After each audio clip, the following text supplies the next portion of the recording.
Syederalun jajaran Polres Biren melalui tim Satuan Lalu Lintas dan satuan lainnya pada Selasa 19 Maret 2024 menjelang berbuka membagikan ratusan bungkus takjil atau makanan dan minuman berbuka puasa kepada pengendara sepeda motor di Kota Biren. Kegiatan yang digelar di dekat lampu merah kawasan Pendopo Bupati Biren melibatkan Kasat Lantas Ibtu Mulyadi bersama sejumlah ibu bayangkari Polres Biren. Kasat Lantas Ibtu Mulyadi usai membagikan takjil di dekat lampu merah depan Pendopo Bupati mengatakan kegiatan membagikan minuman dan makanan berbuka merupakan program dari Kapolres Biren untuk membagikan takjil kepada masyarakat.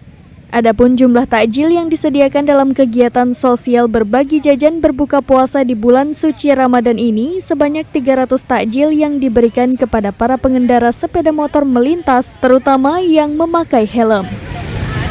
Bertempat di Jalan T. Hamzah Utara. Saat ini Polres Biren sedang melaksanakan pembagian takjil dalam rangka bulan suci Ramadan 1445 Hijriah, yang mana pada hari ini dibagikan kepada seluruh masyarakat yang membutuhkan dan masyarakat yang tertib dalam berlalu lintas. Itu kami menghimbau kepada seluruh masyarakat pengguna jalan untuk tetap berhati-hati dan mematuhi peraturan dalam berlalu lintas. Demikian yang dapat saya laporkan. Wassalamualaikum warahmatullahi wabarakatuh. Salam Presiden.